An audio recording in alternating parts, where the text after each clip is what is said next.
با چند تا دستور ساده اسفیر، سیلندر، سابدی سیلندر و سابدی الیپسوید این صندلی رو ترسیم میکنم. میرم رو حالت شیدد،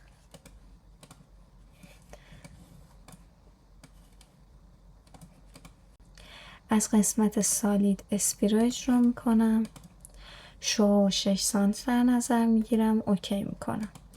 یک کپی میگیرم، با گامبالی مقدار به سمت بالا موو میکنم، موو رو اجرا میکنم،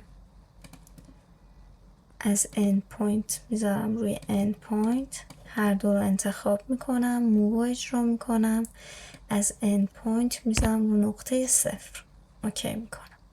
یک کپی میگیرم، با استفاده از گامبال 25 سانت موو میکنم. حالا میخوام این قسمت رو ترسیم کنم. از قسمت سالید سیلندر رو اجرا میکنم، شو 25 سانت در نظر میگیرم و ارتفاع 2، اوکی میکنم. آبجکت رو انتخاب میکنم، موو رو اجرا میکنم، از این نقطه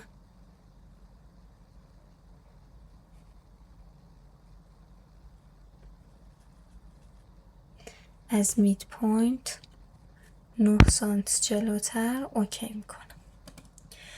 حالا میخوام تشک روی صندلی رو ترسیم کنم، سابدی سیلندر رو اجرا میکنم، شو 24 سانت در نظر میگیرم و ارتفاع 6 سانت، اوکی میکنم. میرم تو ویوی فرانت، کنترل و شیفت رو همزمان نگه میدارم، این قسمت رو انتخاب میکنم، حذفشون میکنم. میرم تو ویوی پرسپکتیو، کنترل و شیفت رو همزمان نگه میدارم، این قسمت دابل کلیک میکنم تا این خط انتخاب بشه، پچ رو اجرا میکنم، اوکی میکنم. جوین رو اجرا میکنم،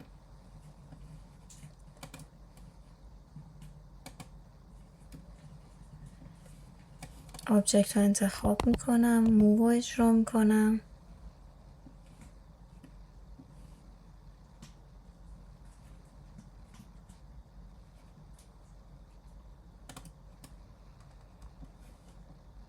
میذارم روی سنت.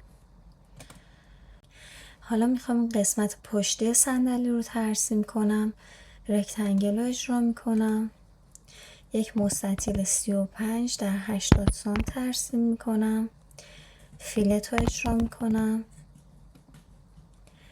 ریدیس رو 24 در نظر میگیرم، یه بار دیگه اجرا میکنم، ریدیس رو 8 در نظر میگیرم، خطوط رو انتخاب میکنم، پچ رو اجرا میکنم، 2 سانت اکسترود میکنم. نیاز به یه خط کمکی دارم، یه خط از این نقطه تا نقطه 0 ترسیم میکنم، آبجکت رو انتخاب میکنم، 90 درجه میچرخونم، این خط رو نیازی ندارم، حذف میکنم، موو رو اجرا میکنم، از این نقطه میذارم این نقطه. حالا میخوام این پشتی صندلی رو ترسیم کنم، سابدی الیپسوید رو اجرا میکنم، 16 سانت نقطه اول، 16 سانت نقطه دوم و 4 سانت نقطه سوم. یه سرفیس ترسیم میکنم، اسپلیت رو اجرا میکنم،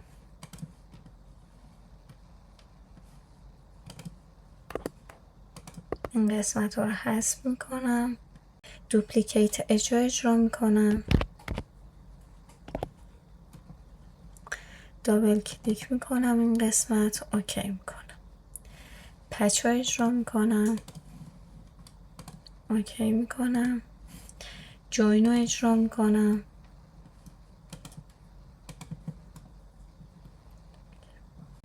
آبجکت رو انتخاب میکنم، 90 درجه روتیت میکنم، موو اجرا میکنم.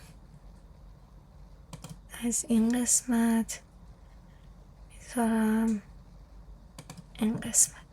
با استفاده از گامبال یه مقدار جابجا میکنم.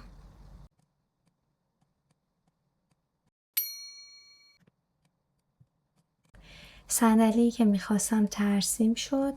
میرم رو حالت رندر، تشک و پشتی رو انتخاب میکنم، نیو میزنم، پینت رو انتخاب میکنم، رنگ رو تغییر میدم،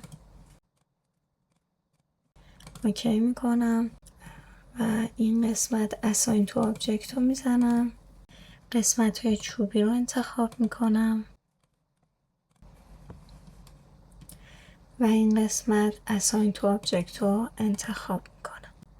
امیدوارم که اطلاعات براتون مفید باشه. سوالی داشتین قسمت کامنت رو ازم بپرسید.